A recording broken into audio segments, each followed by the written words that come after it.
Your voice, your opinion, your community. Fact TV, free speech, protected.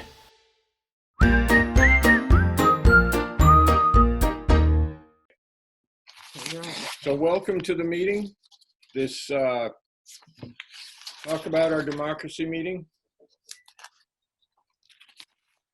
The last Monday of every month, formerly at the Marlboro Community Center, and now on Zoom. It's great to see you here. I want to start out by saying that the reason I am here is because I believe that democracy is the most beautiful example of human love that we will ever see. So I'm really behind democracy, and that's why I'm here, and that's why I'm holding these meetings. Because I think talking about our democracy is very, very important, and it's really the basis of democracy. We can't have democracy if we don't talk about it. So, the way this is set up, or I intend to set it up, is that when you are speaking, you'll be full screen, although for some reason I'm not full screen right now, but that's the way I imagine it working. And when someone else speaks, they'll come and be full screen. If you're not speaking, it would probably be good if you're in a noisy environment. It doesn't seem that anyone is, so we probably don't need to worry about it. I was going to say you could mute yourself, which is in the lower left-hand corner of your screen, the little microphone symbol.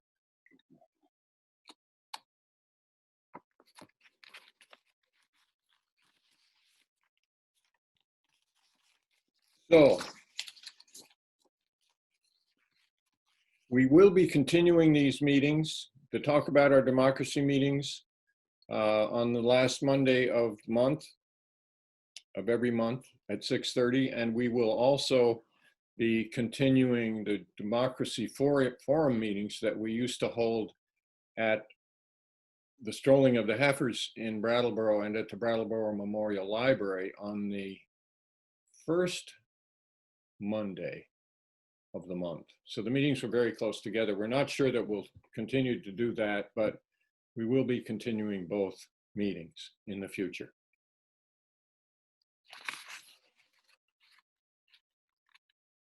So tonight, I am pleased to present Nick Biddle, who is full screen on my computer. Is he on everyone else's?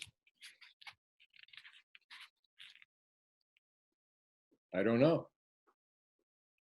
Anyway, I'm pleased to welcome Brattleboro resident Nick Biddle, PhD. Nick is a retired professor of Latin American history. Nick and I met in 2017 when I walked into his Artrageous store on Elliott Street in Brattleboro looking for donations to get the We Celebrate Democracy Civil Rights for All banner. And Nick gave me a 20. Thank you, Nick. And You're since welcome. then, we've done a lot of pro-democracy stuff together. It's been great to work with Nick. And tonight, Nick is going to be presenting on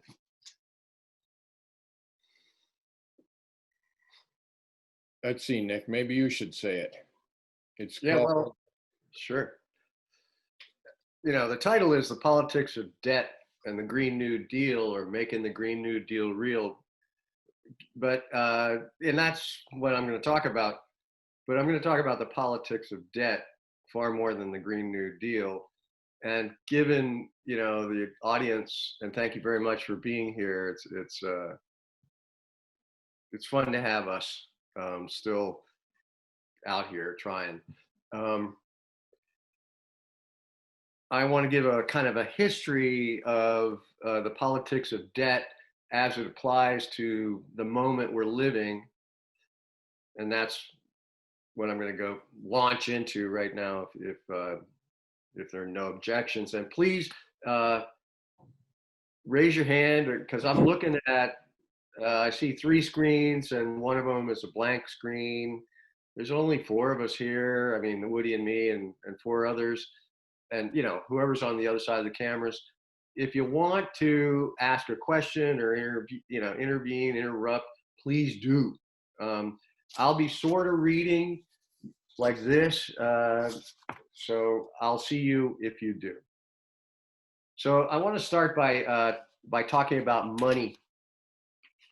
So we got these two things right here, the $1 bill, the $20 bill. We know that they are made on the same paper. I could rip these up right now and it would be just paper. But if I did rip them up, you would go, oh my God, he ripped a 20. The one, what the hell? That consciousness is so crucial to how we live, because this is just paper and we know it. And we remember when this paper had been part of the gold standard which was 44 to 71, Bretton Woods. Nixon took it off in 71, August 15, 1971, because the US government in the Vietnam War couldn't cover the debt it was creating with the gold at Fort Knox. Did that change things? Yes. But did it change the value of the dollar relative to the other currencies on the world? No. Over time, no. It still is the same in terms of being the primary monetary unit globally to which all other currencies are measured. And we continue to participate in thinking that 20 of these equals one of these.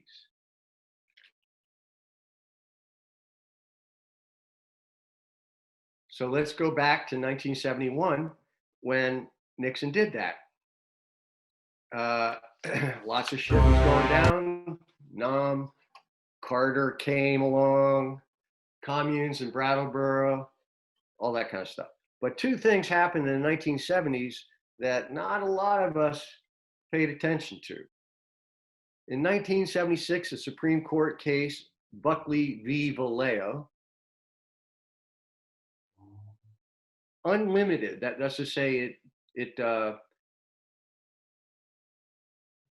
took off all restrictions to campaign finance quantities. There was no cap on campaign finance contributions. 2 years later, Bank of Boston versus Belotti, Belotti, 1978, the Supreme Court gave corporations for the first time the right, as a free speech right, to contribute to political campaigns. This opened the door to what we know now, ultimately, as Citizens United, and there's actually one or two other decisions since then, that give corporations not only the right to contribute, but all the rights of the Constitution as individuals.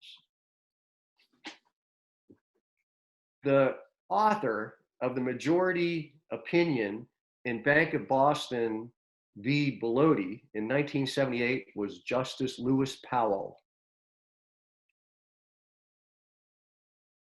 Back in 1964 through 1971, Powell was a lawyer in Alexandria, Virginia, on the board of directors for Philip Morris Corporation, the lawyer representing the Tobacco Institute, involved in more than 20 cases representing Big Tobacco against all of the stuff that was coming against them.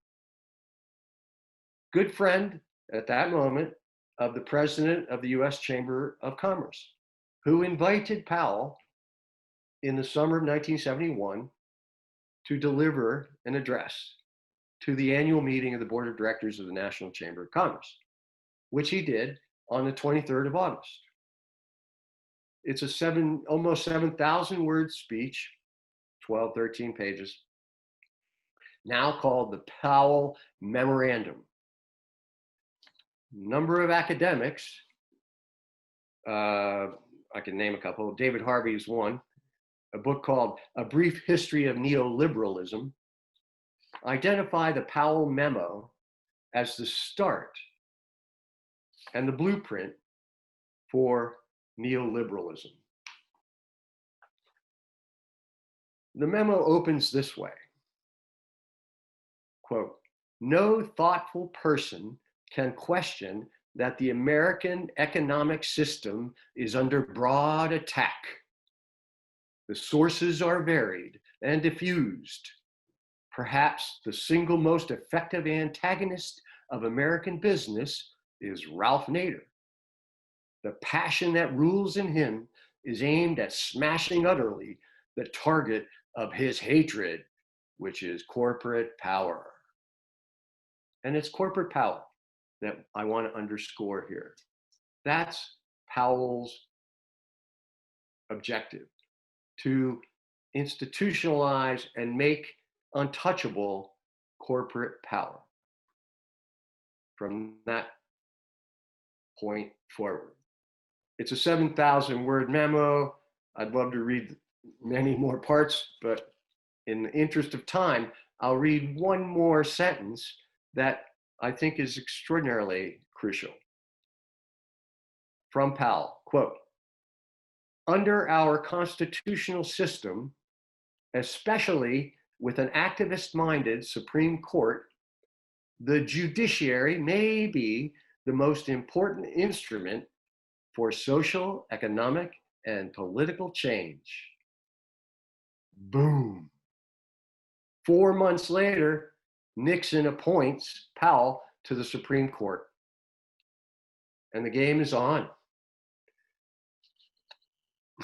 From that moment forward, regulations eviscerated from previous campaign finance, a future is born of the labyrinth of corporate associations, think tanks, societies, political action committees, for which Powell clamored in his memo. Probably some of you, probably all of you, know this book. Jane Mayer, 2016, Dark Money. She's a New Yorker journalist. They're just amazing. If you haven't read it, please do.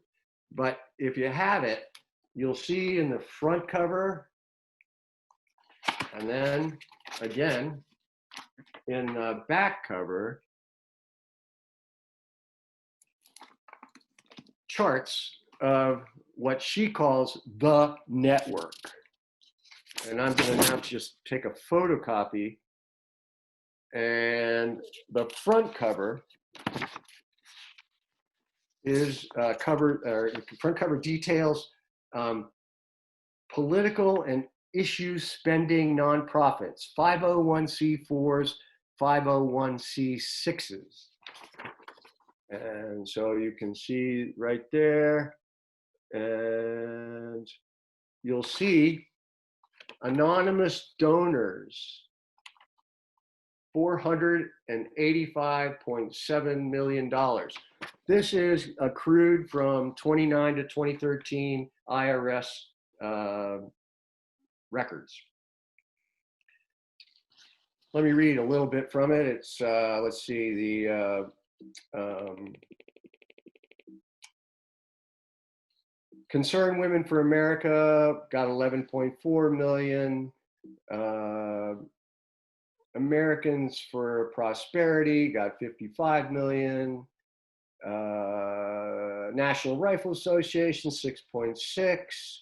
Chamber of Commerce, 3.3. American Alliance, or Energy Alliance, 2.6.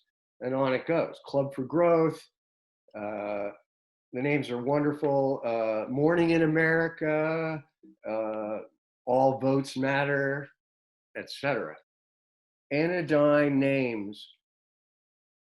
But half of all that money went to this group. Center to Protect Patients' Rights. Well, what's that about? Could it be to actually help patients get better access to medical care? No. Could it be to improve the quality, no, the choice of medical insurance? Possibly.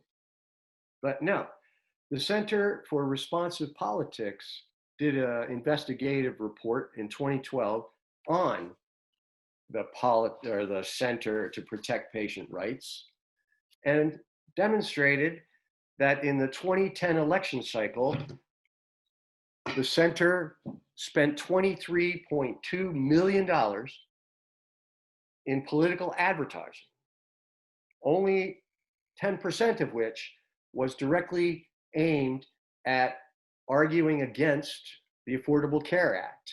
90% of it was given across the board to all Republicans at the state level who were on board attacking Obamacare. The Center for Responsive Politics called the Center to Protect Patient Rights, quote, a mysterious conservative group, unquote, the head of which had links to Charles Koch. And it concluded that all of this money, that's to say $287 million for the Center to Protect Patient Rights, and really the other $270 million to all these other organizations, was millions of dollars to feed politicians in favor of the Tea Party and its platform, Charles Koch, and the religious right. Not really a surprise to us now, but it really is. Anyway, it's egregious in my opinion. Backtrack a little bit. When in 1964, Johnson enacted Medicare, corporations went nuts. The leading right-wing politician you'll remember of those days, we all love, Barry Goldwater, gave a speech the day after Congress passed, or the Senate passed the bill. And this is what he said, quote, having given our pensioners their medical care in kind, why not food baskets? Why not public housing accommodations? Why not vacation resorts? Why not a ration of cigarettes for those who smoke and beer for those who drink? We all know Goldwater didn't stop talking about socialism, those Democrats. And that, that's an angle that Republicans have been taking against Democrats since Franklin Roosevelt and the New Deal in the 30s. So let me quote from Republican Congressman John Tabor in his 1935 attack against the Social Security bill. It was, according to him, quote, designed to prevent business recovery and to enslave workers. Another congressman claimed it would undermine America by, quote, destroying initiative, discouraging thrift, and stifling individual responsibility. President Roosevelt's opponent in 1936 was Alf Landon, and Alf Landon called Social Security a cruel hoax, and he promised to repeal it, but he lost by a landslide. Republicans, nevertheless, they attacked Social Security all the time, right into the 1950s, until it became really clear that it was sacrosanct by that time, and it was solvent. Another component of Social Security that was there from the outset was health care. Franklin Roosevelt was very clear he wanted to provide health care along with some kind of monetary support for retired people. The American Medical Association in 1935 also made it clear it would find a way to stop the Social Security Act if there was medical care included. And so Roosevelt withdrew it. The Democratic Party always had it in its sort of back pocket. And in 1960, senators proposed to add elderly care to Social Security in a bill. In the 1960 legislature, 45 senators voted in approval, among them John Kennedy. Obviously, the bill did not pass. Kennedy campaigned for president on the plank of what, and he coined the term Medicare to describe elderly care attached to Social Security. When he did that, the American Medical Association recreated its attack on this whole concept. And in 1960, it hired the new voice of the radical, well, it wasn't the radical, of the new voice for corporate, shall we call it power, corporate rights, whatever. A guy who was the spokesperson for the General Electric Corporation and the host of Death Valley Days, this just about 40-year-old actor named Ronald Reagan. Reagan, in 1961, recorded a 10-minute presentation, both audio and video, that was distributed in local TV stations, radio stations. It was made to be played both in video and voice, because that was Reagan's strength. That's to say, corporate boardrooms, et cetera, through 61, 62. Here's a set of quotes from that recording. Pretty soon your son won't decide when he's in school. I don't really know what that means. Where he will go or what he will do for a living. He will wait for the government to tell him. We are going to spend our sunset years telling our children and our children's children what it once was like in America when men were free. Reagan also used a long-standing aspersion in his recording against Medicare, that it was, as he called it, statist, meaning it gave the power of too much control to the government, which sort of equaled socialism to him. From Reagan, quote, "The US government owns 1/5 of the total industrial capacity of the United States. One of the traditional methods of imposing statism or socialism on a people has been by way of medicine." The act passed, nevertheless, convincingly, and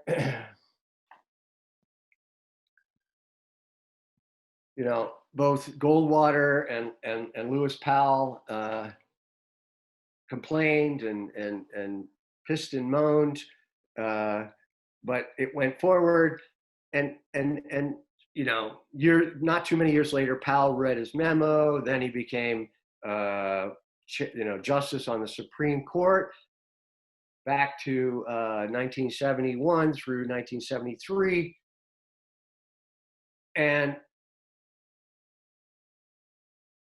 the network that Jane Mayer describes is in formation with the energies and the theory of a new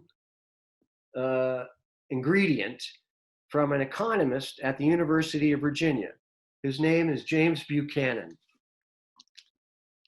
James Buchanan has created, during the 1960s, an economic doctrine that he calls public choice theory. public choice theory posits that all people seek profits no matter what they do.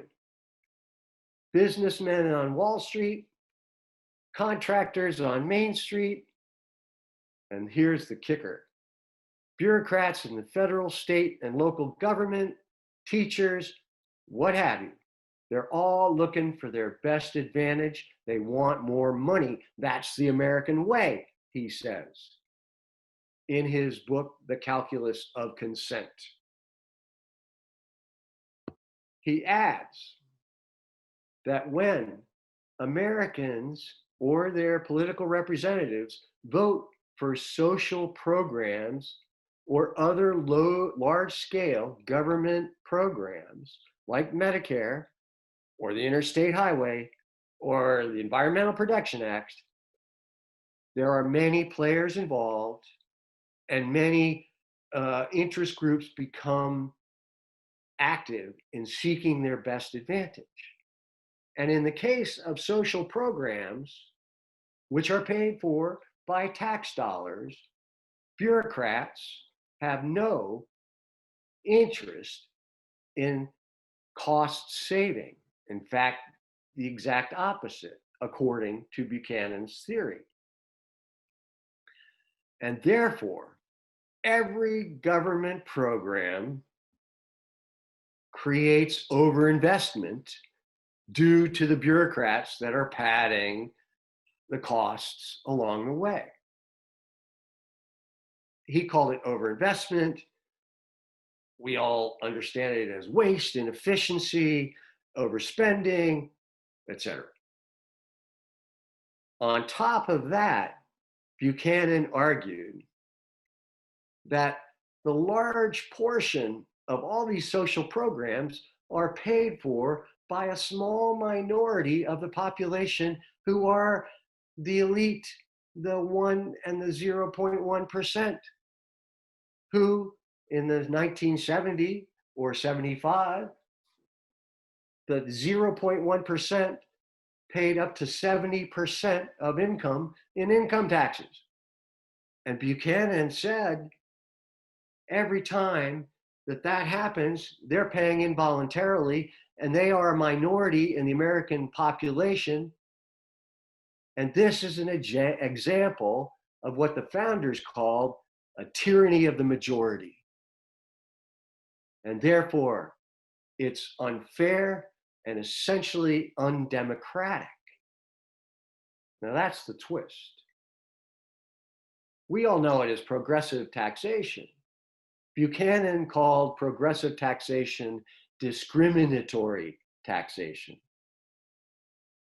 Lewis Powell, in his memo, called that same taxation. Let me see if I got the memo. Where is it? Blah, blah, blah. We'll just hold with it, discriminatory.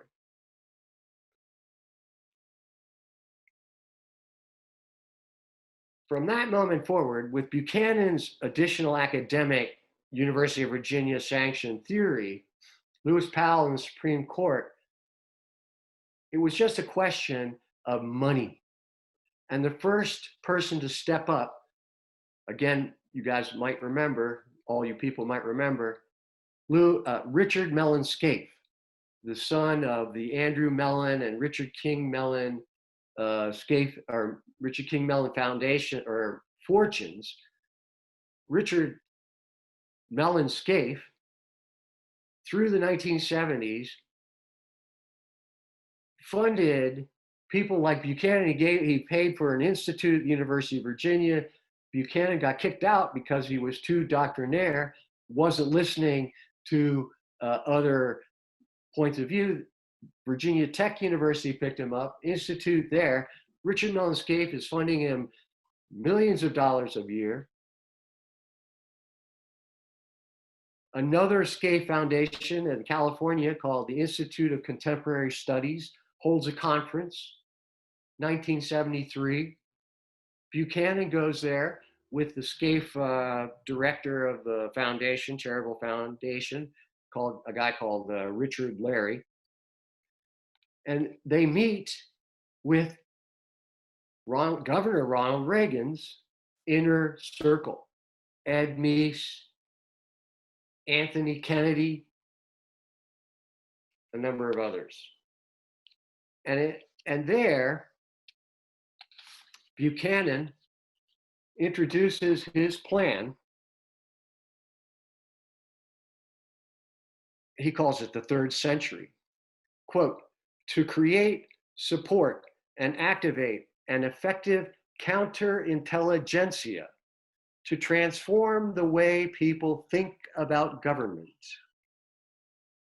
Buchanan gushed in the necessity to, quote, pull together the like-minded and seed a new crop of surrogates who could be indoctrinated with intellectually compelling arguments and then mobilized, organized, and directed to spread them in a strategic manner. If the job was done right, he promised, ultimately in time, this new vast network of political power will be the establishment, unquote. Buchanan and Powell overlapped completely. And Scaife was paying for both, so that's not a surprise.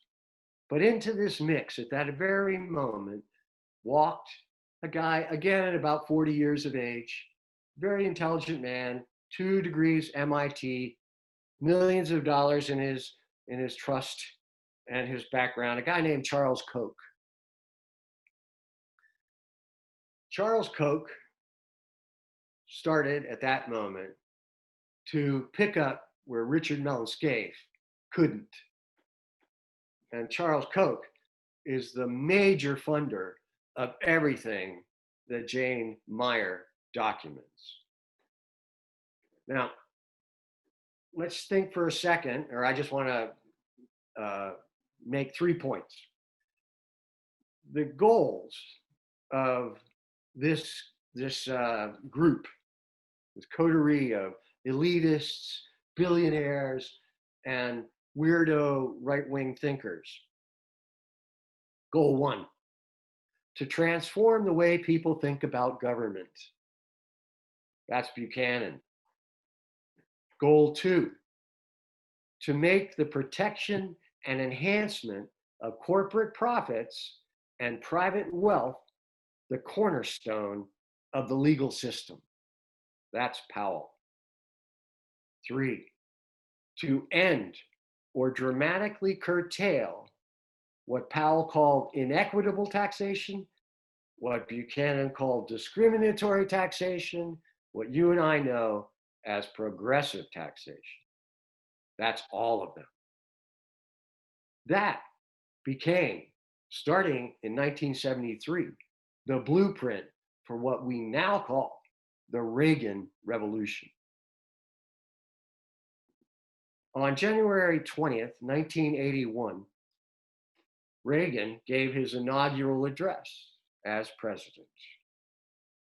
And it overlapped with the Powell memo quite considerably. Quote, we suffer from the longest and one of the worst sustained inflations in our national history, and those who do work are denied a fair return for their labor by a tax system which penalizes successful achievement. And then Reagan throws in his real, I'd say his most influential rhetoric. Great as our tax burden is, it has not kept pace with public spending. For decades, we have piled deficit upon deficit, mortgaging our future and our children's future for the temporary convenience of the present. You and I, as individuals, can, by borrowing, live beyond our means, but only for a limited period of time. Why then should we think that collectively, as a nation, we are not bound by that same limitation. Followed by the most important line. In the present crisis, government is not the solution to our problem. Government is the problem. With that salvo, the Reagan Revolution opens. And immediately, as we'll all remember, comes Reagan's first bill, which is called the Economic Recovery Tax Act. And it purports what David Stockman called supply side theory. And we'll all remember supply side theory. David Stockman spent the summer of 1981 telling Congress that by cutting taxes for the rich would take their new savings, put them back in the market. Those monies would generate so much commerce that we would have commercial and sales taxes that would override the volume of tax cuts or compensate for those cuts and in fact grow the economy. As you know, as I was thinking about this as a waiter back in the days and a bartender, did you ever find a rich person who tipped as well as a worker, as a fellow bartender, as another middle-class laborer? I never did. The concept of the rich putting their money back into the system when they already have so goddamn much money is so preposterous, and everybody knew it. It did not matter. Reagan had his majority. In August, the bill passed. David Stockman was a celebrity for a while, but only 4 months later, getting overconfident or comfortable in his status, Stockman admitted to William Grider, one of my favorite economic journalists of the period. He admitted to Grider that the whole supply side theory was a Trojan horse, and this is a quote, a Trojan horse to reduce the top tax rates for the rich, unquote, period.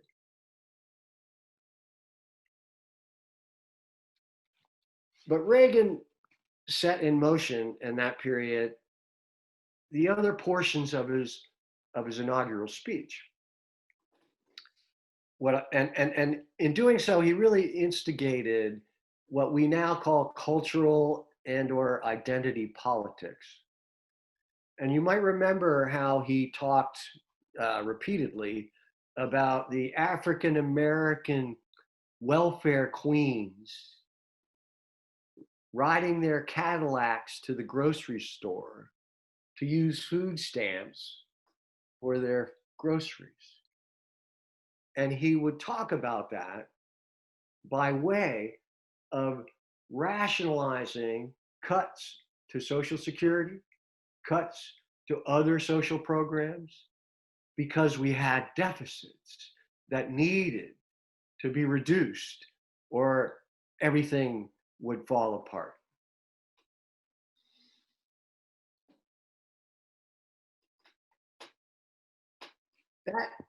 That set of politics is really gruesome and continues to this moment.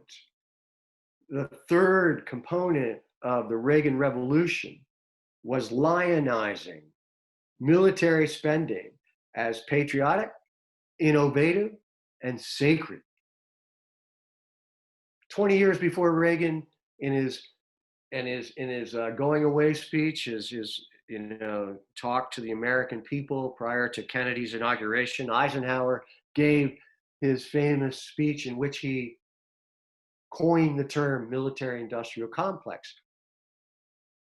And he was way afraid of the military-industrial complex and destroying American democracy. And it's an amazing speech. I read it to myself once every couple months to re-energize my energies.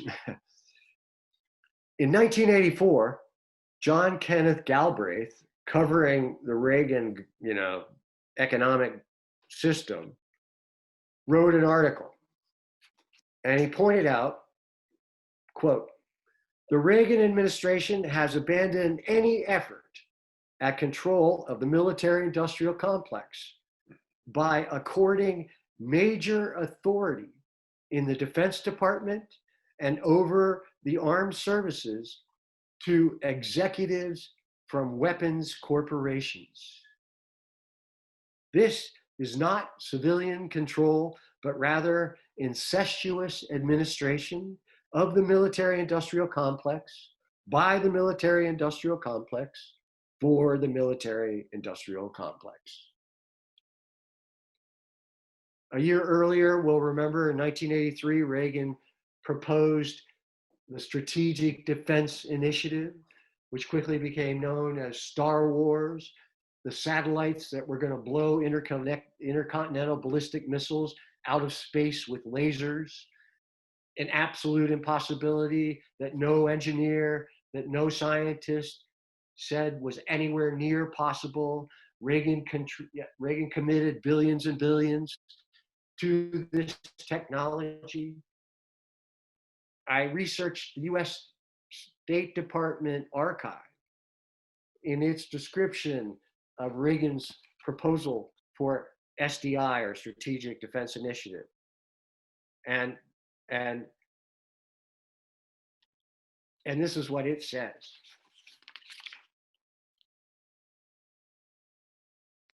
Reagan was interested in pursuing the technology to silence domestic critics concerned about the level of defense spending, unquote. One of those critics in 1986, talked about how he had looked at all the defense spending and its increases and discovered that there were very few products that came out of this increased defense spending.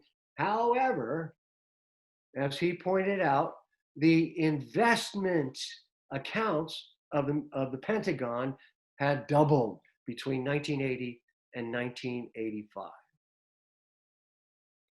Galbraith nailed it. Reagan turned control over the Defense Department and the armed services to executives from weapons corporations. And there's no evidence from then till now that that status quo has changed.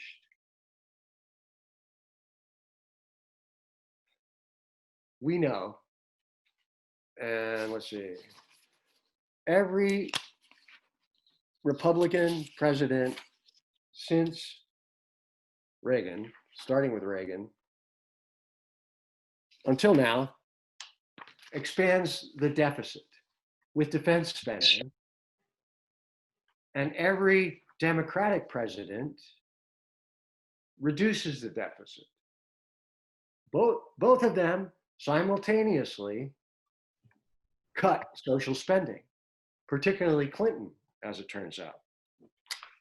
I don't know, Arlene, are you there? I'm looking at a screen that says Arlene Disler. Here's a funny graph. It's funny because where it goes down, that means the deficit is going up, and where it goes up, that means the deficit is going down. And it just shows that what I just said, that all Democrats reduce the deficit, all Republicans grow it. And the only time that there's been a surplus since 1980 was Bill Clinton, which is not necessarily a good thing, because what Lewis Powell and Citizens United has done is consolidate a political structure in which our politicians are paid for.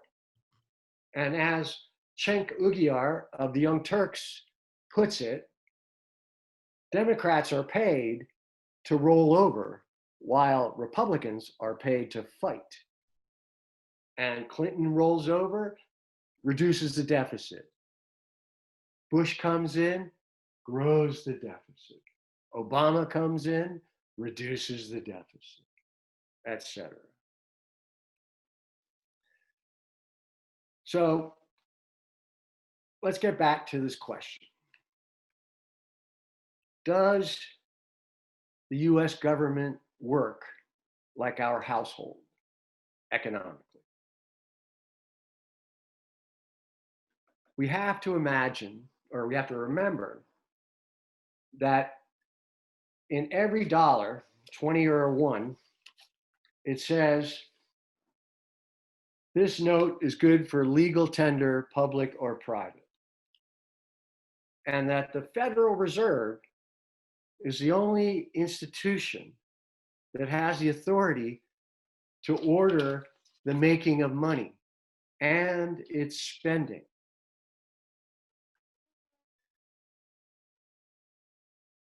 When we look around the world and see that the US is still the economy of last resort and the dollar of last resort, there is actually no consequence to deficits, though the politics of debt would suggest there are. The Republicans prove it. In 2014, the Senate, controlled by Mitch McConnell, demanded that the Pentagon do its first audit ever. Ever. Never had been audited. They thought that it would be just one more thing they could embarrass Obama with. The Pentagon completed the 2015 fiscal audit. Well, the fiscal year ended June 30, 2016. On July 26, 2016, the Inspector General of the Department of Defense published this letter. I'll read the first sentence.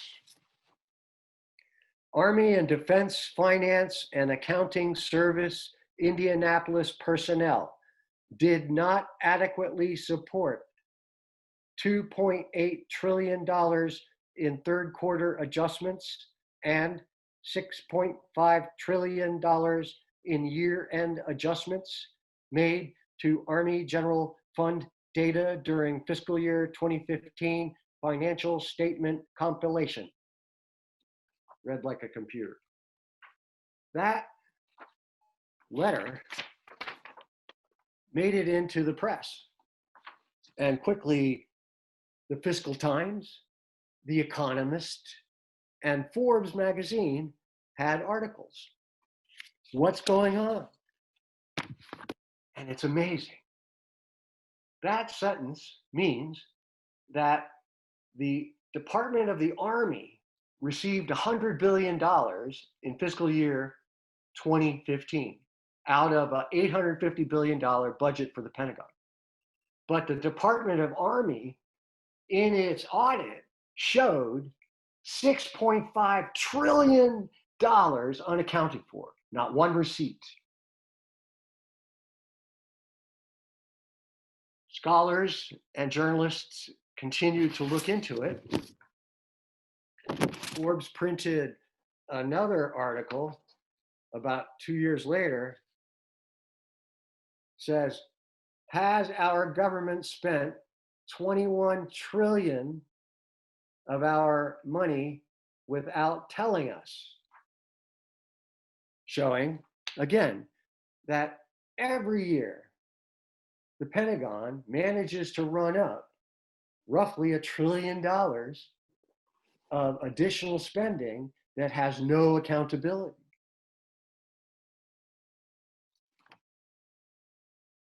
And you don't hear a Republican talking about it. You don't hear a Democrat talking about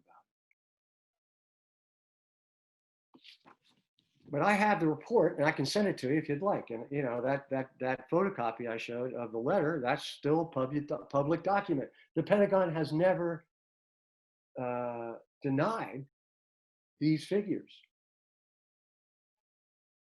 However, Forbes, again, another Forbes article,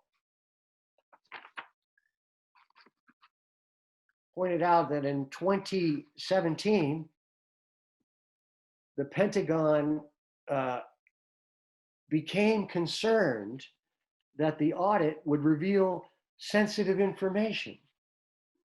And several months later, the, quote, Federal Accounting Standards Advisory Board, unquote, posted a recommendation that, quote, the government be allowed to misstate and move funds in order to hide expenditures if it is deemed necessary for national security purposes. Game over. That's why Congress, including our senator from Vermont, never mentions this stuff. National security, it's treason to question it. And yet, for a brief moment, we have had a window into how much the Pentagon spends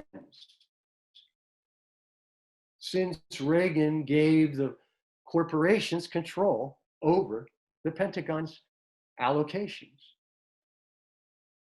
Deficits don't matter. The politics of debt matter. We face the future, it ain't looking pretty. And we know that the Green New Deal is out there, and the Green New Deal is called the New Deal for a reason. And if it is ever to become real, then we're going to have to make reference to this artificial politics of debt, this consistency of deficit spending that Republicans employ, and the lie behind it all, in the interest of human survival,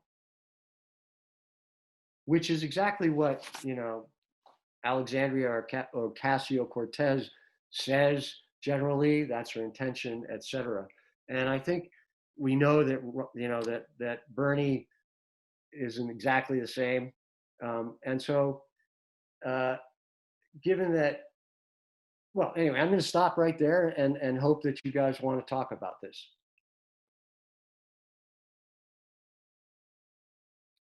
Well, I'd like to say something. Very, very interesting, Nick.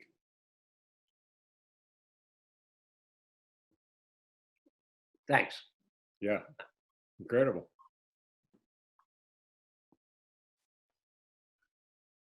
It's mind-boggling. I see you've got a grip on it, but I'm not sure I can get it. There's one hand right there. Yeah. Yes. This is Can I say something? Can I say something? This is Doug. Hey, Doug. Bernie has been using an advisor named Stephanie Kelton. Yeah, I know. And she's an expert on modern monetary theory. And Stephanie and two other young ladies from the next, what's it called? The next system, the next something system, the Democratic Collaborative, yeah, also understand modern monetary theory. Yep. And I've been talking through to one of them, and also with Bernie's energy advisor, Katie Thomas, and about technical things regarding shutting down, the petroleum industry. I used to work for Exxon back in the 70s, 70, 71, 72. And I left because I had greater aspirations than being a petroleum engineer, but I understand how they think. So I can advise Katie Thomas on a few things, but I'm not a total expert on energy. But what I've learned is that I believe Bernie understands that that doesn't matter, because you can, according to Stephanie Kelton, you can print as much money as you want as long as there's goods and services to balance that. So I'm wondering if you have based some of your comments or considerations on modern monetary theory. I have a friend in Westminster West who thinks it's a bunch of bunk, but it sounds good to me. I'm not an economist, but if is based on Stephanie Kelton's explanation, it sounds like it's a way to get ourselves out of the climate debacle and all kinds of debacles. What's your name? Doug Grant. Doug. Hey, thanks for that. Yeah, I know Stephanie. In fact, I had a wonderful conversation with her in 2016. This is her newest book. And she just finished last week 8 weeks of online seminar, 1 week per chapter on this book. Oh my God. She's trying to expand, the popular concept and understanding. And I participated in that. And yes, of course, all of my comments are based on her foundation, really, not just hers, but the people she's worked with. But my intent is to demonstrate its history so that we can point to that and name it. That these lies and these deceptions have to be uncovered. But yes, indeed, the question about modern monetary theory for anybody who thinks it's bunk is really about inflation and how you manage inflation. And tonight is not the night to begin that talk, Doug, but I am very interested in that. And then what I tell my friend is we've been doing this as Ronald Reagan. just like you showed in your chart. We've been doing it. We proved that it works. That's right. That's exactly right. And that's why Bernie never mentions this, and yet just says in every modern in the most advanced society in the history of civilization, we can do healthcare. We can relieve our students of debt. We can do that. Well, yes, we can, if we choose to.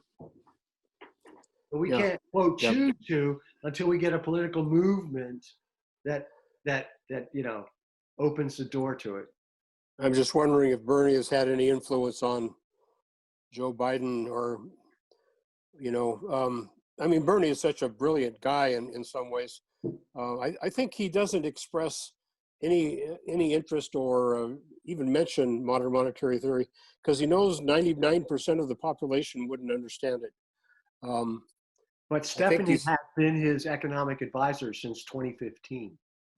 Yeah, I know. I learned that a couple of years, last year, I think.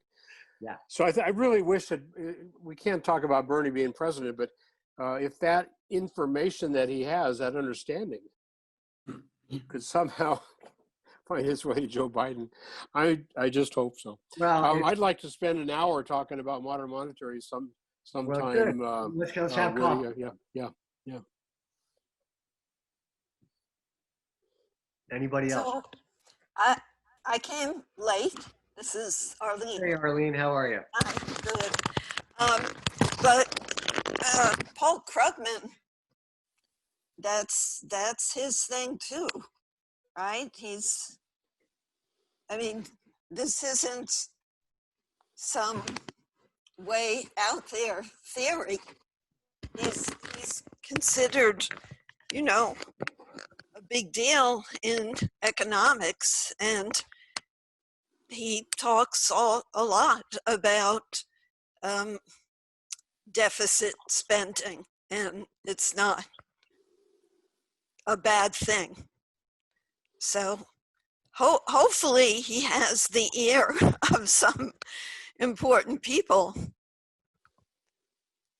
Well, I agree, and there, as Doug was pointing out, and Stephanie and Bernie, the Green New Deal is based upon modern monetary theory. Modern monetary theory will require a politics of refuting the debt politics that start with Reagan, that's actually refuting the same politics that Franklin Roosevelt confronted in 1933. So, there's a real continuity that way. Mhm.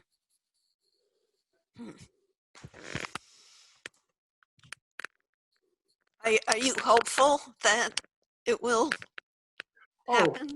I have no other thing to be hopeful for. Have to be.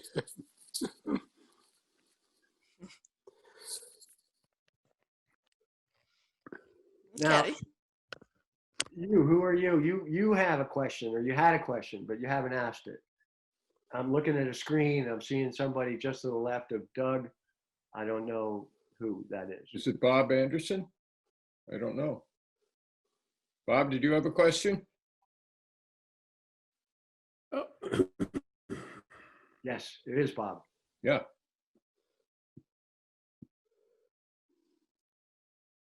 You need to unmute yourself. I thought I did, yeah. There you go. You are Sorry. now. Yeah. So, I'm not speaking in defense of anything that Nicholas has talked about in the politics of debt. I think, essentially he's correct. I think there's you might say a higher authority about all of that to which we all subscribe, and that's simply human nature. We want more, we want what is best, and it's just a natural human instinct. And so I think some of that can be ascribed to that. I mean, there's corruption naturally, quite a great deal of it. But I've myself have begun to think that the most important thing for people, for society, is that we be fulfilled. That is, we have a family, if we choose, we have something meaningful to do, man or woman or both, someplace to go. And so it matters less what it is that you're doing. It just matters that you have someplace to go, because I think that so much of your identity comes from what it is that you do. And I think that's certainly for me become an overriding consideration, even though I'm retired. I certainly agree, but I'm not quite clear how does that impact trying to save the world by pulling the veil from the lies of the politics of deficit so that we can make the collective choice to give it a shot. Saving the world is a little more difficult than it seems. We've been through countless evolutions of doing the right thing, only to discover it's the wrong thing. And this is, I think, an infinite cycle, frankly. It's not a good one, but I'm not sure that history has an alternative that I'm aware of. Arlene is not happy to hear you say these things. I'm sorry, who is? I didn't hear that. Arlene is not happy to hear you say these things. Well, the future is not rosy. I have to be honest, from my point of view. I'm not a cockeyed optimist. But I guess I am an idealist. I'd like to say that I am too. I hope for the best, and I'm very much infatuated with AOC and the movements and the influence that she has projected as a very young woman in her first term in Congress. And I do see a trend in the Democratic Party, which is a good one. I believe in health care for all. I believe in retirement. I believe in a safety net for the unemployed. All of those things. There's plenty of argument about the best way to get there, and I'm not offering any particular arguments. I'm old enough now just to watch what happens, and I don't agonize over it, but I think about it a lot.